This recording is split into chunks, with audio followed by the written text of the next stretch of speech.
Hello students, आजिर video को समस्त युक्त दुई द्वितीय वर्ष कला छात्र छात्री जो मानकर राजनीति विज्ञान अच्छी से मानक स्वागत। आज हूँ सेशन 2021-22 मसीहार चतुर्थ क्लास एवं प्रथम अध्यायर चतुर्थ पाठ। आज पढ़िबा भारतीय गणतांत्रिक प्रक्रिया प्रति थिबा प्रमुख आह्वान गुड़िक। ओके, ताहले आउ समय नष्ट न करी आजिर क्लास को आरंभ करिबा। आजिर क्लास रे आमे भारतीय गणतांत्रिक प्रक्रिया प्रति थिबा प्रमुख आह्वान गुड़िक यथा असमानता, निरक्षरता, आंचलिकतावाद, नक्सल समस्या और लिंगगत वैषम्य विषय आलोचना करिबा। प्रथमे देखा उपक्रम टिके आलोचना करिबा जे भारतीय गणतांत्रिक प्रक्रिया प्रति प्रमुख आह्वान मान पूर्वर उपक्रम टी देखिबा। भारत पृथ्वीर सर्वबृहत गणतांत्रिक राष्ट्र 1950 मसीहा जनवरी 26 तारीख ठारू भारत में गणतांत्रिक शासन व्यवस्था निरवच्छिन्न भाव कार्यकारी होई आसुची।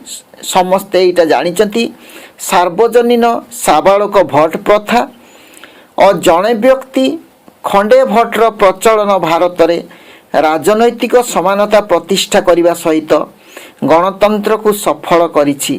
भारतर राष्ट्रपति ठारू आरंभ करी सर्वनिम्न स्तर रे थिबा ग्राम पंचायतर पंच माने प्रत्यक्ष व परोक्ष भाव में निर्वाचित होई देश रे गणतंत्र को सफल करिसंती। देश रे लोकसभा साधारण निर्वाचन सहित विभिन्न राज्यर विधानसभा और स्थानीय स्वायत्त शासन पाई निर्वाचन को मुक्त, अबाध, निरपेक्ष और समयानुक्रमिक भाव में परिचालना करी देश रे गणतांत्रिक प्रक्रिया को सुदृढ़ करा जायछि। एहा सत्वे भारतीय गणतांत्रिक प्रक्रिया रे निम्न केते गुड़िए कारण जोगु गणतंत्रर सफलता बाधा प्राप्त होईछि।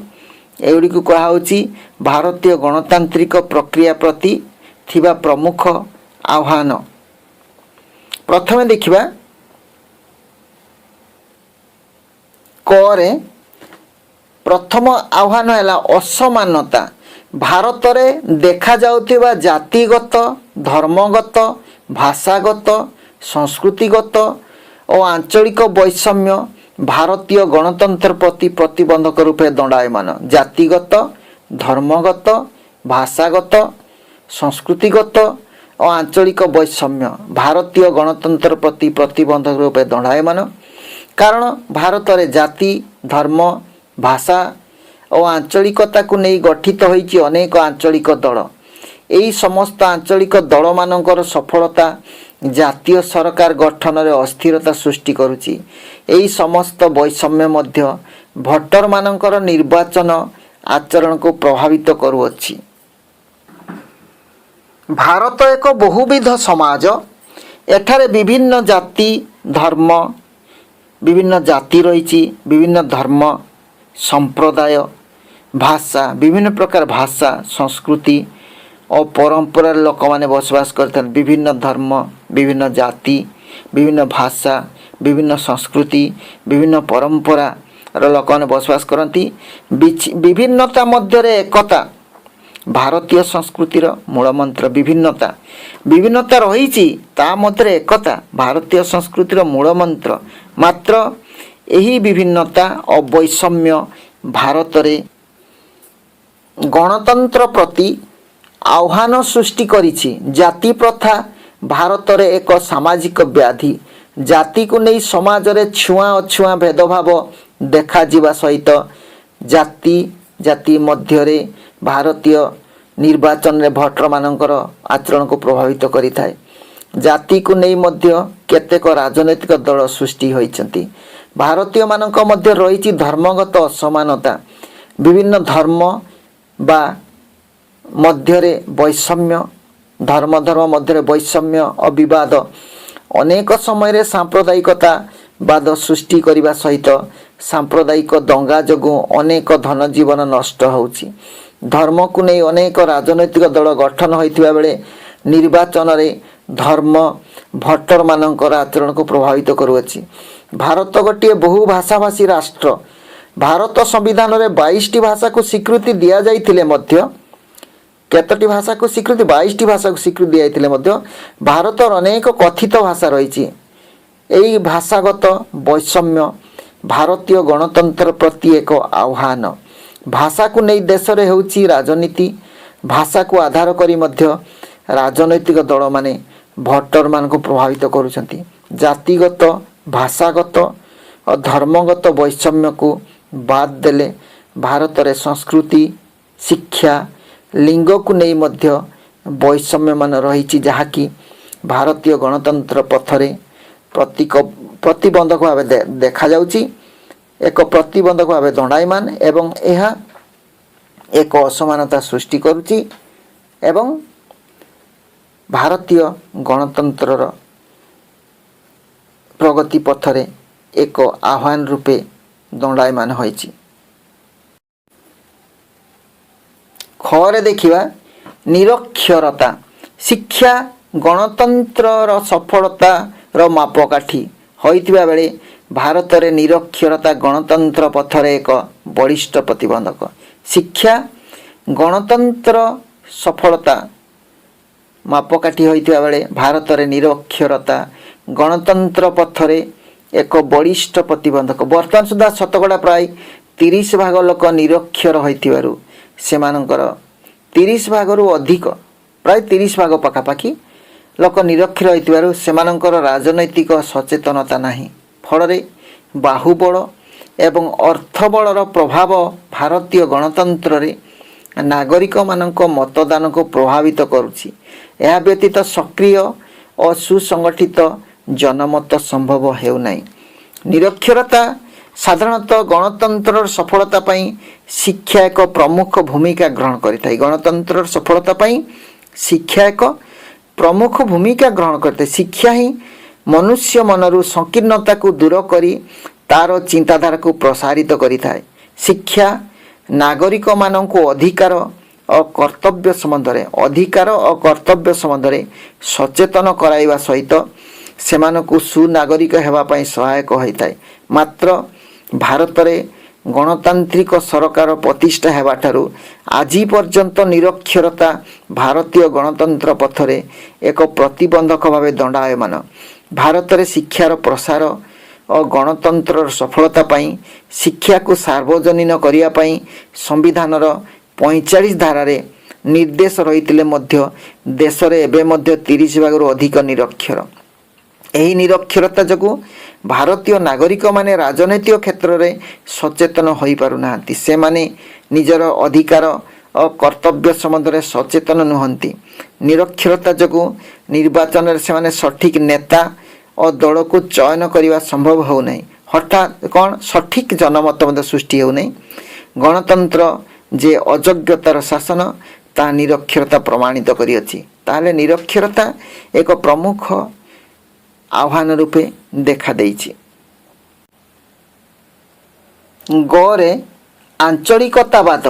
ସଂକୀର୍ଣ୍ଣ ଚିନ୍ତାଧାରା ଓ ଆଞ୍ଚଳିକତାବାଦ ଭାରତର ଗଣତନ୍ତ୍ର ପ୍ରତି ଏକ ଆହ୍ୱାନ ରୂପେ ଦେଖାଦେଇଛି।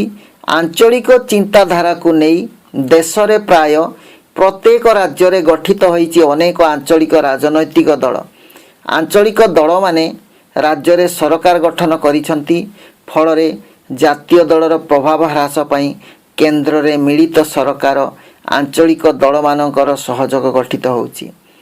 ଆଞ୍ଚଳିକ ଦଳମାନେ ରାଜ୍ୟରେ ସରକାର ଗଠନ କରୁଛନ୍ତି ଆଉ ଜାତୀୟ ଦଳର ପ୍ରଭାବ ହ୍ରାସ ପାଇଁ କେନ୍ଦ୍ରରେ ମିଳିତ ସରକାର ଆଞ୍ଚଳିକ ଦଳମାନଙ୍କର ସହଯୋଗ ଗଠିତ। ଏଇଟା ହେବ ଜାତୀୟ ଦଳର ପ୍ରଭାବ ହ୍ରାସ ଯୋଗୁଁ ହେବ। କେନ୍ଦ୍ରରେ ମିଳିତ ସରକାର ଆଞ୍ଚଳିକ ଦଳମାନଙ୍କର ସହଯୋଗ ଗଠିତ ହେଉଛି। ଏହାଦ୍ୱାରା ଦେଶରେ ରାଜନୈତିକ ଅସ୍ଥିରତା ଦେଖାଯାଇଛି। ଆଞ୍ଚଳିକତାବାଦ ହେଉଛି ଏକ ପ୍ରମୁଖ ଆହ୍ୱାନ। ସାଧାରଣ ଅର୍ଥରେ କହିଲେ ଯେତେବେଳେ ଏକ ନିର୍ଦ୍ଦିଷ୍ଟ ଅଞ୍ଚଳର ଲୋକମାନେ ସମଗ୍ର ଦେଶ ପରିବର୍ତ୍ତେ ସେହି ଅଞ୍ଚଳ ପ୍ରତି ଅହେତୁକ ପ୍ରେମ ଓ ଶ୍ରଦ୍ଧାଭାବ ପ୍ରକାଶ କରିଥାନ୍ତି, ତାହାକୁ ଆଞ୍ଚଳିକତାବାଦ କୁହାଯାଏ। ଆଉ ଥରେ କହୁଛି, ଯେତେବେଳେ ଏକ ନିର୍ଦ୍ଦିଷ୍ଟ ଅଞ୍ଚଳର ଲୋକମାନେ ସମଗ୍ର ଦେଶ ପରିବର୍ତ୍ତେ ସେହି ଅଞ୍ଚଳ ପ୍ରତି ଅହେତୁକ ପ୍ରେମ ଓ ଶ୍ରଦ୍ଧାଭାବ ପ୍ରକାଶ କରିଥାନ୍ତି, ତାହାକୁ ଆଞ୍ଚଳିକତାବାଦ କୁହାଯାଏ। କେତେକ ସ୍ଥାନରେ ଆଞ୍ଚଳିକତାବାଦ ହେଉଛି ଅବହେଳିତ ଓ ଅତ୍ୟାଚାରିତ ଲୋକମାନଙ୍କର ଶାସକ ଗୋଷ୍ଠୀଙ୍କ ବିରୁଦ୍ଧରେ ଏକ ସତ ପରିପ୍ରକାଶ। ଏହି ଆଞ୍ଚଳିକତାବାଦ ଭାରତରେ ଗଣତନ୍ତ୍ର ଓ ଜାତୀୟ ସଂହତି ପ୍ରତି ଆହ୍ୱାନ ଅଟେ। ଆଞ୍ଚଳିକତାବାଦୀ ଚିନ୍ତାଧାରାକୁ ନେଇ ଭାରତରେ ଗଠିତ ହୋଇଛି ଅନେକ ଆଞ୍ଚଳିକ ଦଳ। ଏହି ସମସ୍ତ ଆଞ୍ଚଳିକ ଦଳମାନେ ବିଭିନ୍ନ ରାଜ୍ୟରେ ଶାସନ କରିବା ସହିତ କେନ୍ଦ୍ରରେ ସରକାର ଗଠନ ଓ ପତନ କ୍ଷେତ୍ରରେ ପ୍ରମୁଖ ଭୂମିକା ଗ୍ରହଣ କରୁଛନ୍ତି। ଆଞ୍ଚଳିକ ଦଳମାନଙ୍କର ସଂଖ୍ୟା ବୃଦ୍ଧି ଓ ଜାତୀୟ ଦଳମାନଙ୍କର ପ୍ରାଧାନ୍ୟ ହ୍ରାସ ପାଇଁ କେନ୍ଦ୍ର ଓ ରାଜ୍ୟମାନଙ୍କରେ ଅଧିକାଂଶ ସମୟରେ ମେଣ୍ଟ ସରକାର ଗଠିତ ହୋଇଛି। ଫଳରେ ରାଜନୈତିକ ସ୍ଥିରତା ଦେଖାଯାଇ ନାହିଁ। ଏହି ରାଜନୈତିକ ଅସ୍ଥିରତା ଗଣତନ୍ତ୍ର ପ୍ରତି ଆହ୍ୱାନ ଅଟେ। ତାହେଲେ ଆଞ୍ଚଳିକତାବାଦ ଯୋଗୁଁ ରାଜନୈତିକ ଅସ୍ଥିରତା ଦେଖାଯାଉଛି ଏବଂ ଏଇଟା ଭାରତୀୟ ଗଣତନ୍ତ୍ର ପ୍ରତି ଏକ ପ୍ରମୁଖ ଆହ୍ୱାନ ଅଟେ। ତାପରେ ଦେଖିବା ଘରେ ନକ୍ସଲ ସମସ୍ୟା। ଭାରତର 10ଟି ରାଜ୍ୟର 75 ଜିଲ୍ଲାରେ ଦେଖାଯାଉଥିବା ନକ୍ସଲ ଆନ୍ଦୋଳନ ଭାରତର ଗଣତନ୍ତ୍ର ପ୍ରତି ବିପଦ ସୃଷ୍ଟି କରିଛି। ତାହେଲେ 75ଟି ଜିଲ୍ଲାରେ 10ଟି ରାଜ୍ୟର 75ଟି ଜିଲ୍ଲାରେ ନକ୍ସଲ ଆନ୍ଦୋଳନ ଭାରତର ଗଣତନ୍ତ୍ର ପ୍ରତି ବିପଦ ସୃଷ୍ଟି କରିଛି। 1967 ମସିହାରେ ପଶ୍ଚିମବଙ୍ଗର ଦାର୍ଜିଲିଂ ଜିଲ୍ଲାର ନକ୍ସଲବାରୀ ଥାନାରେ 1967 ମସିହାରେ ପଶ୍ଚିମବଙ୍ଗର ଦାର୍ଜିଲିଂ ଜିଲ୍ଲାର ନକ୍ସଲବାରୀ ଥାନାରେ ଦେଖାଯାଇଥିବା କୃଷକ ଆନ୍ଦୋଳନରୁ ନକ୍ସଲ ସମସ୍ୟାର ଅଭ୍ୟୁଦୟ ହୋଇଛି। ବର୍ତ୍ତମାନ ପଶ୍ଚିମବଙ୍ଗ, ଓଡ଼ିଶା, ଝାଡ଼ଖଣ୍ଡ, ମଧ୍ୟପ୍ରଦେଶ, ଛତିଶଗଡ଼, ଆନ୍ଧ୍ରପ୍ରଦେଶ ଆଦି ରାଜ୍ୟରେ ଏହା ସକ୍ରିୟ। ସରକାରଙ୍କୁ ଭୟଭୀତ କରି ନିଜର ଦାବି ହାସଲ କରିବା ପାଇଁ ନକ୍ସଲପନ୍ଥୀମାନେ ନିର୍ବାଚିତ ପ୍ରତିନିଧିମାନଙ୍କୁ ଅପହରଣ କରି ହତ୍ୟା କରିବା, ଭୋଟ କେନ୍ଦ୍ର ଜବରଦଖଲ କରିବା, ରାସ୍ତା ଅବରୋଧ କରି ଭୋଟ ପ୍ରକ୍ରିୟାରେ ବାଧା ସୃଷ୍ଟି କରିବା ଆଦି କାର୍ଯ୍ୟ କରିଥାନ୍ତି। ଏହାଦ୍ୱାରା ଗଣତାନ୍ତ୍ରିକ ପ୍ରକ୍ରିୟା ବାଧାପ୍ରାପ୍ତ ହୋଇଥାଏ। ତାହେଲେ ଏହା ଏକ ମୁଖ୍ୟ ସମସ୍ୟା, ନକ୍ସଲ ସମସ୍ୟା। ଭାରତୀୟ ଗଣତନ୍ତ୍ର ପ୍ରତି ଅନ୍ୟତମ ଆହ୍ୱାନ ହେଉଛି ନକ୍ସଲ ସମସ୍ୟା। ଭାରତରେ ଗଣତନ୍ତ୍ର ପ୍ରତି ଅନ୍ୟତମ ଆହ୍ୱାନ ହେଉଛି ଆତଙ୍କବାଦ ଓ ନକ୍ସଲ ସମସ୍ୟା। ଭାରତରେ ନକ୍ସଲ ଆନ୍ଦୋଳନ ପ୍ରଥମେ 1967 ମସିହା ପଶ୍ଚିମବଙ୍ଗର ଦାର୍ଜିଲିଂ ଜିଲ୍ଲାରେ ଚାରୁ ମଜୁମଦାରଙ୍କ ଦ୍ୱାରା ହୋଇଥିଲା। ନକ୍ସଲମାନେ ବିଭିନ୍ନ ସ୍ଥାନରେ ହିଂସାତ୍ମକ କାର୍ଯ୍ୟକ୍ରମ ମାଧ୍ୟମରେ ଜନସାଧାରଣଙ୍କୁ ଭୟଭୀତ କରିବା ସହିତ ସରକାରଙ୍କ ଉପରେ ଚାପ ପ୍ରୟୋଗ କରି ନିଜର ଲକ୍ଷ୍ୟ ହାସଲ କରିବାକୁ ପ୍ରୟାସ କରିଥାନ୍ତି। ହତ୍ୟାକାଣ୍ଡ, ବୋମା ବିସ୍ଫୋରଣ, ଅପହରଣ, ଲୁଣ୍ଠନ, ଗୃହଦାହ ଆଦି ପନ୍ଥାକୁ ଗ୍ରହଣ କରି ନକ୍ସଲମାନେ ନିଜର ଫାଇଦା ପାଇଁ ସରକାରଙ୍କ ଉପରେ ଚାପ ପ୍ରୟୋଗ କରିଥାନ୍ତି। ନିର୍ବାଚନ ସମୟରେ ଭୋଟରମାନଙ୍କୁ ଭୟଭୀତ କରି ଏକ ନିର୍ଦ୍ଦିଷ୍ଟ ପ୍ରାର୍ଥୀଙ୍କୁ ଭୋଟ ଦେବା ପାଇଁ ପ୍ରବର୍ତ୍ତାଇବା, ଭୋଟ କେନ୍ଦ୍ରର ଜବରଦଖଲ କରିବା, ରାସ୍ତାଘାଟ ଅବରୋଧ କରି ନିର୍ବାଚନ ପରିଚାଳନାରେ ବାଧା ସୃଷ୍ଟି କରିବା ଆଦି କାର୍ଯ୍ୟକଳାପ ଦ୍ୱାରା ନକ୍ସଲମାନେ ମୁକ୍ତ, ଅବାଧ ଓ ନିରପେକ୍ଷ ନିର୍ବାଚନ ପରିଚାଳନାରେ ବାଧା ସୃଷ୍ଟି କରିଥାନ୍ତି। ମୁକ୍ତ, ଅବାଧ ଓ ନିରପେକ୍ଷ ନିର୍ବାଚନ ପରିଚାଳନାରେ ବାଧା ସୃଷ୍ଟି କରିଥାନ୍ତି। ନିର୍ବାଚିତ ପ୍ରତିନିଧିମାନଙ୍କୁ ମଧ୍ୟ ଅପହରଣ କିମ୍ବା ହତ୍ୟା କରିଥାନ୍ତି। ନକ୍ସଲମାନଙ୍କର ଏହି ସମସ୍ତ କାର୍ଯ୍ୟକଳାପ ଭାରତୀୟ ଗଣତନ୍ତ୍ର ପ୍ରତି ଆହ୍ୱାନ ସୃଷ୍ଟି କରିଛି। ବିଶେଷ କରି ପଶ୍ଚିମବଙ୍ଗ, ବିହାର, ଝାଡ଼ଖଣ୍ଡ, ମଧ୍ୟପ୍ରଦେଶ, ଛତିଶଗଡ଼, ଆନ୍ଧ୍ରପ୍ରଦେଶ, ଓଡ଼ିଶାରେ ଏହି ସମସ୍ୟା ସରକାରଙ୍କ ପାଇଁ ମୁଣ୍ଡ ବଥାର କାରଣ ହୋଇଛି। ଶେଷରେ ଓ ନମ୍ବରରେ ଦେଖିବା ଲିଙ୍ଗଗତ ବୈଷମ୍ୟ। ଲିଙ୍ଗଗତ ବୈଷମ୍ୟ। ଭାରତ ଏକ ପୁରୁଷ ପ୍ରଧାନ ସମାଜ ହୋଇଥିବାରୁ ଏଠାରେ ଲିଙ୍ଗଗତ ବୈଷମ୍ୟ ଦେଖାଯାଇଥାଏ। ଭାରତର ସମ୍ବିଧାନ ନାରୀମାନଙ୍କୁ ସମାନ ରାଜନୈତିକ ଅଧିକାର ପ୍ରଦାନ କରିଥିଲେ ମଧ୍ୟ ପୁରୁଷ ପ୍ରଧାନ ସମାଜ ହେତୁ ଅନେକ ନିରକ୍ଷର କିମ୍ବା ଅର୍ଦ୍ଧଶିକ୍ଷିତ ମହିଳା ସେମାନଙ୍କର ମତ ଅଧିକାରକୁ ସ୍ୱାଧୀନ ଭାବେ ସାବ୍ୟସ୍ତ ନ କରି ସ୍ୱାମୀ ନିର୍ଦ୍ଦେଶରେ କରିଥାନ୍ତି। ଗ୍ରାମସଭା ଓ ପଲ୍ଲୀ ସଭା ବୈଠକରେ ମହିଳାମାନଙ୍କର ଅଂଶଗ୍ରହଣ ନ୍ୟୁନ, ଅତି କମ୍। ଏପରିକି ସ୍ଥାନୀୟ ସ୍ୱାୟତ୍ତ ଶାସନ ବ୍ୟବସ୍ଥାରେ ନିର୍ବାଚିତ ମହିଳାମାନେ ନାମମାତ୍ର ଭାବେ କାର୍ଯ୍ୟ କରୁଅଛନ୍ତି। ତାହେଲେ ଲିଙ୍ଗଗତ ବୈଷମ୍ୟରେ ଆମେ ଦେଖିଲେ ଲିଙ୍ଗଗତ ବୈଷମ୍ୟ ମାନେ ଆଗେ ଦେଖିବା ଲିଙ୍ଗଗତ ବୈଷମ୍ୟ ବା ପୁରୁଷ ନାରୀ ମଧ୍ୟରେ ଭେଦଭାବ ଭାରତୀୟ ଗଣତନ୍ତ୍ର ପ୍ରତି ଏକ ଆହ୍ୱାନ। ଲିଙ୍ଗଗତ ବୈଷମ୍ୟ ବା ପୁରୁଷ ନାରୀ ମଧ୍ୟରେ ଭେଦଭାବ ଭାରତୀୟ ଗଣତନ୍ତ୍ର ପାଇଁ ଏକ ଆହ୍ୱାନ। ପାରମ୍ପରିକ ଭାବେ ଭାରତୀୟ ସମାଜ ଏକ ପୁରୁଷ ପ୍ରଧାନ ସମାଜ।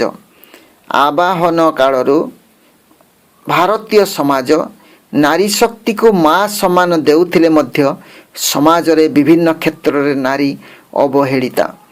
ପ୍ରାଚୀନ କାଳରୁ ପରମ୍ପରା ଭାବେ ଭାରତରେ ନାରୀମାନଙ୍କୁ ଶିକ୍ଷାରୁ ବଞ୍ଚିତ କରାଯାଉଥିଲା। ପୈତୃକ ସମ୍ପତ୍ତିରେ ନାରୀମାନଙ୍କର ଅଧିକାର ନଥିଲା। ନାରୀକୁ ପରଦା ଆଢ଼ୁଆଳରେ ରଖିବା, ରୋଷେଇ ଓ ପିଲାମାନଙ୍କୁ ଲାଳନ ପାଳନ ଦାୟିତ୍ୱ ଏକାକୀ ପ୍ରଦାନ କରାଯାଉଥିଲା। ରୋଷେଇ କରିବା ଓ ପିଲାମାନଙ୍କୁ ଲାଳନ ପାଳନ କରିବା ଦାୟିତ୍ୱ ଏକାକୀ ଭାବରେ ଯେମିତି କରିବ ସେ ତାହା ପ୍ରଦାନ କରାଯାଉଥିଲା। ନାରୀମାନଙ୍କର ରାଜନୈତିକ ଅଧିକାର ନଥିଲା। ମାତ୍ର ଭାରତରେ ନୂତନ ସମ୍ବିଧାନ କାର୍ଯ୍ୟକାରିତା ହେବା ପରେ ଲିଙ୍ଗଗତ ବୈଷମ୍ୟ ଦୂର କରିବା ପାଇଁ ସାମ୍ବିଧାନିକ ବ୍ୟବସ୍ଥା କରାଯାଇଛି। ସେମାନଙ୍କୁ ସମାନ ରାଜନୈତିକ ଅଧିକାର ପ୍ରଦାନ କରାଯାଇଛି। ସ୍ଥାନୀୟ ସ୍ୱାୟତ୍ତ ଶାସନ ବ୍ୟବସ୍ଥାରେ ସେମାନଙ୍କ ପାଇଁ ସ୍ଥାନ ସଂରକ୍ଷଣ କରାଯାଇଛି। ଏହା ସତ୍ତ୍ୱେ ଦେଶରେ ମହିଳାମାନେ ସ୍ୱାବଲମ୍ବନଶୀଳ ହୋଇନଥିବାରୁ ସେମାନେ ସ୍ୱାମୀଙ୍କ ଉପରେ ନିର୍ଭରଶୀଳ। ଏହା ବ୍ୟତୀତ ବିଭିନ୍ନ ସାମାଜିକ ପ୍ରତିବନ୍ଧକ ଯୋଗୁଁ ମହିଳାମାନେ ରାଜନୀତି କ୍ଷେତ୍ରରେ ସଠିକ୍ ଭାବେ ସାମିଲ ହୋଇପାରିନାହାନ୍ତି। ସଂସଦ, ବିଧାନସଭା ଓ ଅନ୍ୟାନ୍ୟ ନିର୍ବାଚନରେ ସେମାନଙ୍କର ଅଂଶଗ୍ରହଣ ବହୁତ କମ୍। ଯଦିଓ ସ୍ଥାନୀୟ ସ୍ୱାୟତ୍ତ ଶାସନ ବ୍ୟବସ୍ଥାରେ 50% ବା 50% ମହିଳା ସଂରକ୍ଷଣ ଦୃଷ୍ଟିରୁ ନିର୍ବାଚିତ ହେଉଛନ୍ତି, ବାସ୍ତବରେ ସେହି ମଧ୍ୟରୁ ଅଧିକାଂଶ ପ୍ରତ୍ୟକ୍ଷ ଭାବେ ରାଜନୈତିକ କାର୍ଯ୍ୟକଳାପ ସମ୍ପାଦିତ ନ କରି ସେମାନଙ୍କ ସ୍ୱାମୀ କିମ୍ବା ପରିବାରର ଅନ୍ୟ ବ୍ୟକ୍ତି ଏହି କାର୍ଯ୍ୟ ସମାଧାନ କରୁଛନ୍ତି। ଏହି ଲିଙ୍ଗଗତ ବୈଷମ୍ୟ ଭାରତରେ ଗଣତନ୍ତ୍ରର ସଫଳତା ପଥରେ ପ୍ରତିବନ୍ଧକ ଭାବେ ଦଣ୍ଡାୟମାନ। ତାହେଲେ ଆମେ ଦେଖିଲେ ଭାରତର ଗଣତନ୍ତ୍ର ପ୍ରତି ଆହ୍ୱାନ ସମୂହ ଦେଖିଲେ ଅସମାନତା, ନିରକ୍ଷରତା, ଆଞ୍ଚଳିକବାଦ, ନକ୍ସଲ ସମସ୍ୟା, ଲିଙ୍ଗଗତ ବୈଷମ୍ୟ। ଓକେ, ଭିଡ଼ିଓଟି କେମିତି ଲାଗିଲା କମେଣ୍ଟସ୍ ମାଧ୍ୟମରେ ଜଣାଇବେ। ଯଦି ଭଲ ଲାଗିଲା ଲାଇକ୍ଟିଏ କରିବେ, ସାଙ୍ଗସାଥୀଙ୍କ ସହିତ ସେୟାର କରିବେ। ଆଉ ଯଦି ଏପର୍ଯ୍ୟନ୍ତ ଏହି ଚ୍ୟାନେଲକୁ ସବସ୍କ୍ରାଇବ୍ କରିନାହାନ୍ତି ଆଉ ଏହିପରି ପାଠ ପଢ଼ିବାକୁ ଭଲ ଲାଗୁଛି ତାହେଲେ ଚ୍ୟାନେଲକୁ ସବସ୍କ୍ରାଇବ୍ କରିବେ ଆଉ ବେଲ୍ ଆଇକନ୍କୁ କ୍ଲିକ୍ କରିବେ। ତାହେଲେ ପରବର୍ତ୍ତୀ ଭିଡ଼ିଓ ନୋଟିଫିକେସନ୍ ଆପଣଙ୍କ ପାଖକୁ ସବୁଠାରୁ ଆଗେ ପହଞ୍ଚିବ। ଧନ୍ୟବାଦ। ଯେଉଁଠି ଥାନ୍ତୁ ଭଲରେ ଥାନ୍ତୁ, ସୁଖରେ ଥାନ୍ତୁ। Thanks for watching.